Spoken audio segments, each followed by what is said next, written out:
개인마다 성격 차이인 것 같긴 한데 저는 좀 성격이 원래 담담한 편이어가지고 12월 말에 떨어지면은 보통 한 2, 3주? 짧게는 2, 3주? 길게는 한 달 방황을 하고 3월에 많이 돌아오시거나 2월에 많이 돌아오시거든요. 근데 저는 한 일주일도 안 쉬고 바로 도서관에 나왔어요. 11월 달에 떨어지고. 그러고 이제 도서관에 가면 아무도 없거든요. 뭐 4월 달에 이제 공무원 보시는 분들만 몇 분 앉아 계시고 아무 도서관이 좀 황량한 그런 시기예요. 근데 그때 저는 바로 시작했던 것 같아요. 저는 마음가짐 자체가 이렇게 떨어지면 포기해야지라는 생각을 수험생활 동안 한 번도 한 적이 없고 오히려 떨어지면 다시 하면 되지라는 생각을 가지고 있었고 추천드리고 싶은 마음가짐은 이 시험을 임할 때 이거 떨어지면 어떡하지? 라고 생각하고 시험을 보는 게 아니라 떨어져도 되고 떨어지면 다음 시험 보면 돼 라고 생각하면 이렇게 마음이 한결 편해지거든요. 제가 오히려 초수 시험을 봤을 때 4학년 때 별로 수업이 없었어가지고 4학년 때도 초수 합격하고 싶어서 엄청 공부를 열심히 한 타입이에요. 초수를 날린 타입이 아니라 학교를 다니면서도 임용 공부를 좀 열심히 했던 타입이어서 저는 오히려 초수 때 진짜 진심이었거든요. 그래서 이거 떨어질 리가 없어 하면서 임용시험을 보러 갔기 때문에 그때 진짜 4번의 시험 중에 초수 때 제일 떨었던 것 같고요. 오히려 시험이 쌓여가면서 더 떨었어야 됐는데 그때 진짜 제일 떨렸던 것 같아요. 욕심이 많아지면 떨리고 욕심이 생길 수밖에 없어요. 제가 열심히 공부했으니까 욕심이 생기는 거거든요. 근데 오히려 좀 그 욕심을 내려놓고 이 시험이 마지막이 아니라는 점, 내년에 또 시험이 있다는 점, 물론 내년 시험을 안 보면 좋지만 내년에 시험이 있다라는 생각을 머릿속에 잊고 시험을 보면 오히려 좀 더 부담감이 떨어지는 것 같아요. 그러면 다음 시험을 준비하는 자세도 떨어져서 어떡하지가 아니라 내 마음속에는 떨어져도 시험을 다시 보고 저는 꼭 교사가 될 거라는 마음이 있었기 때문에 오히려 더 다음 수험 준비를 하는데도 좀 수월하게 넘어가지 않았나 싶어요. 제가 일탈했던 시기에 제 주변 사람들이 다 붙었던 시기여서 그게 굉장히 힘들었는데 분명 저와 같은 상황에 놓인 선생님들도 있다고 생각해요. 제가 이때 어떤 식으로 멘탈을 잡았냐면은 남들과 비교하는 것보다 제 안의 문제점을 파악하려고 저 스스로의 분석을 많이 했어요. 어찌됐든 그 시험장 내에서 똑같은 방식으로 그동안 공부를 했고 똑같은 교재를 봤지만 결국 점수 차이가 난다는 것은 내가 그들보다 조금 문제점이 있었다는 점인데 저는 바로 공부를 시작하는 것도 좋은 방법 같지만 내가 부족한 게 뭔지에 대한 그 방향성을 정확히 파악하는 게 더 중요하다고 생각을 했었어요. 그래서 답안도 2월달에 교육청 가서 실제로 대조해보기도 하고 그러고 저희 공부했던 방식을 정리해보면서 이게 부족했다. 이러한 공부 방향이 잘못됐다. 이렇게 좀 저를 많이 분석하는 시기를 가졌거든요. 그래서 그런 식으로 나에 대해서 분석을 하다 보면은 타인과 비교하는 시간에 감정을 안 쏟게 되는 것 같아요. 왜냐면 나를 정확하게 분석하는 데 집중하고 있으니까. 선생님들도 나를 온전히 들여다보고 뭐가 문제점이었고 내가 어떻게 글을 읽었는지 이거를 좀 관찰하고 성찰하는 시간을 가지다 보면은 그 힘든 3, 4월을 지나갈 수 있지 않을까라는 생각이 듭니다. 그 뒤에는 매일매일 바쁘게 당일날 해야 할 거를 하기 때문에 사실 그때는 감정적으로는 덜 힘들었던 것 같아요. 저도 비슷한데 저는 이렇게 했는데 안 되면 진짜 내가 교사의 길이 아닐 수도 있고 그때 가서 포기하면 된다라고 생각해서 오히려 불안하지 않았던 것 같아요. 그냥 내 길은 어떻게 해서 내 열심히 해서 되면 되는 거고 정말 했는데도 안 되는 경우도 있을 수 있잖아요. 사실은 내 마음대로 다 되는 게 아니니까. 그럴 경우에는 발버둥 쳐봤자 나만 힘들다 이런 생각을 했고 임용은 다 시기가 진짜 다르거든요. 근데 저는 출발선도 다르다고 생각해요. 대학 4년 동안 열심히 한 사람은 조금만 해도 소수에 붙을 수도 있는 거고 수험 기간도 어떻게 보냈는지 모르는 거고 나는 안 붙었는데 다른 사람들은 다 삼수 안에 붙었네? 이렇게 하면서 조급해할 필요는 진짜 전혀 없다고 생각해요. 그리고 이건 영어 특성상일 수도 있는데 어쨌든 영어 공부하면 제 삶에 도움이 되잖아요? 그래서 그냥 어차피 내 자기 개발하는 거고 이렇게 해서 나한테 나쁠 건 없다 하면서 좀 더 즐기면서 공부하려고 했던 것 같아요. 그리고 그때 수아쌤이 말씀해 주셨던 건데 기억에 남는 건 열심히 하는데 안 오를 리가 없다. 오늘 영어 단어 하나 더 외웠는데 실력이 떨어지진 않잖아요? 그래서 그냥 그 마음을 그냥 가졌어요. 내가 하나라도 외웠는데 실력이 떨어지는 건 말이 안 돼요. 그냥 성적만 떨어졌거나 내 마인드 컨트롤이 안 돼서 그렇지 실력이 오르고 있지만 내 눈에 안 보이는 거구나. 왜냐면 내가 외운 단어가 나왔으면 맞췄을 거니까. 그래서 좀 더 자신감을 가지려고 노력했던 것 같아요.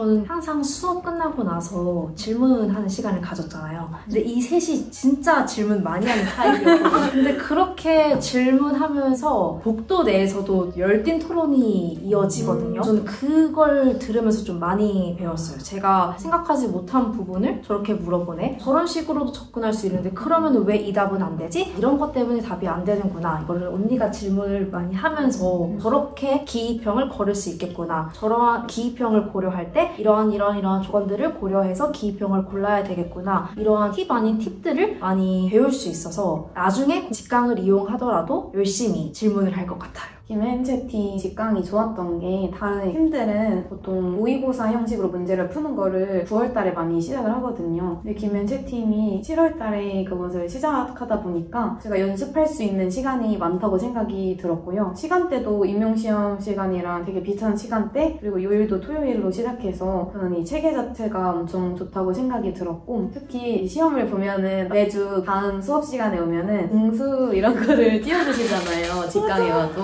근데 그게 저는 좀 많이 동기부여가 됐던 것 같아요. 근데 이때 못 오른 적도 많지만 거기에 올라있는 점수가 제 점수였을 때, 그리고 그걸 또 김수아 선생님 시간에는 일반 영어 문학 점수만 따로 그거를 보여주시거든요. 그래서 그것도 엄청 동기부여가 됐어요. 아, 내 실력이 조금 올라왔구나, 저기 들어가 있구나, 이런 거를 보면은 그걸 또 인강으로 보는 거랑 직강으로 보는 거랑은 조금 다르거든요. 그리고 저희가 이렇게 셋이 같이 직강을 들으러 다녔었는데 임용이 가까워지면은 강의실이 나오잖아요. 근데 옆에 있는 선생님이랑 그때 제가 같은 강의실인 게 나와가지고 마지막 모의고사 때는 우리 어차피 같은 강의실에서 시험 보니까 우리 옆에 붙어서 시험 보자 이렇게 해서 같이 옆에 붙어서 시험 봤는데, 진짜 그 시험 때 옆에 계신 선생님께서 제 뒤에 앉으셨었거든요. 그래서 이런 진짜 실제 시험 생활이랑 비슷한 그런 환경도 맞춰볼 수 있어서 좋았던 것 같고요. 그리고 다른 팀은 어떨지 모르겠지만 김현채 팀에 있는 선생님들께서는 상담을 진심으로 해주시는 게 저는 느껴져요. 그래서 저는 과목별로 상담을 진짜 많이 신청했었는데, 일반 영어 문학 공부 제가 지금 이렇게 하고 있고, 영어 공부 이렇게 하고 있고, 연결문 공부 지금 이렇게 하고 있는데 성적이 이 부분에서 잘 안 오른다, 이렇게 말했을 때 감정적으로 정말 코칭을 멘탈적으로도 많이 해주시고 공부 방법을 되게 명확하게 잡아주셨어요. 이럴 경우에는 이러한 방법보다는 이게 더 낫다. 그리고 뭐 최진우 선생님께서는 원서를 어떤 걸 해독하고 그다음에 뭐 이걸 부족할 때는 문제를 어느 정도 풀면 좋다를 진짜 구체적으로 계획을 짜주셨거든요. 그래서 솔직히 후반, 중후반 정도 시기가 되면은 마음만 불안하고 공부가 손에 잘 안 잡힐 때가 많은데, 이렇게 방향성을 명확하게 잡아주시니까 그걸 제가 계획에 넣고 하루에 그것만 하기에도 바쁘거든요. 방향성이 이미 제시가 되면은 머리에 불안한 감정이 들 새가 없어요. 불안한 감정이 드는 게 오늘 하루가 안 바빴다는 증거 같아요. 모든 합격자의 수기를 읽어보면은 당일날에 내가 해야 할 일을 하다 보면은 불안감은 안 생기고, 그렇게 하루하루 살다 보면은 이제 시험날이 온다고 말씀을 해주시거든요. 보통 합격자 선생님들의 후기의 공통점을 찾아보면 저도 그걸 이제 합격해서야 느꼈는데, 합격했던 시기에도 그렇고 매 수험 생활 때도 그렇고 항상 계획을 철저하게 세워서 그것을 지키려고 노력했던 것 같아요. 그게 이제 직강에서도 자극을 많이 받고, 직강 오면은 인강에서는 안 보이는 열정 넘치는 선생님들이 많거든요. 그래서 질문을 그 사이에 할 수가 없어요. 연교롬, 일반 영어, 영어학 이렇게 수업이 계속 이어지잖아요. 근데 그 사이 쉬는 시간에 질문이 채 다 못 받으세요, 선생님들이. 엄청 열정이 너무 넘치셔가지고 직강 선생님들께서 줄을 막 이만큼 서 계시거든요. 그래서 옆에 있는 선생님 맨날 달려가지고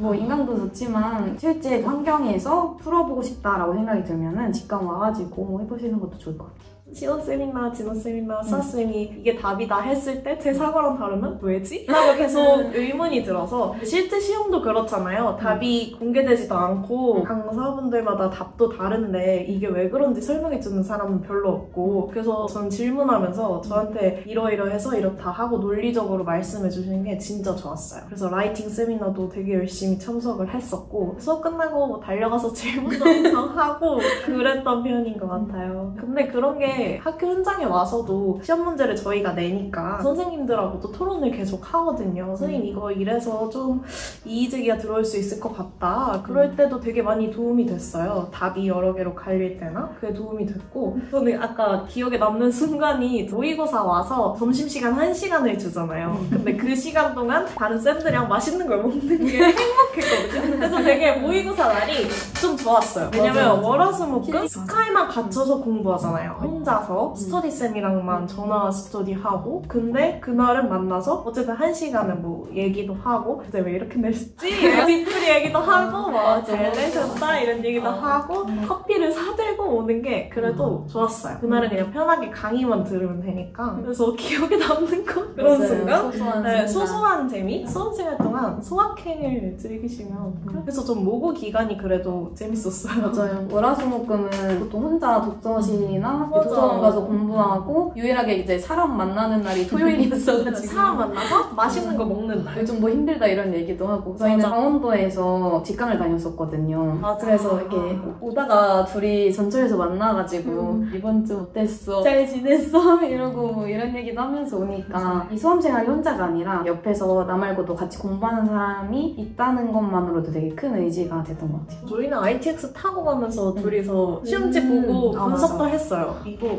왜 이거지? 이러고. 맞아요. 그래서 막판에 인령이 어느 정도 수준에 다다르면은 기병 후보가 되게 많이 나오잖아요. 맞아. 저는 틀렸는데 언니가 맞았으면 언니는 이것 중에 이거 왜 선택했어? 라고 맞아. 하면은 항상 그 근거가 명확했거든요. 이거는 이것 때문에 안 됐고 저건 저것 때문에 안 됐다고 생각했다. 그래서 그런 짜투리 시간을 활용하면은 그 이동 시간도 낭비하는 게 아니어서 그런 식으로 활용할 수 있을 것 같아요.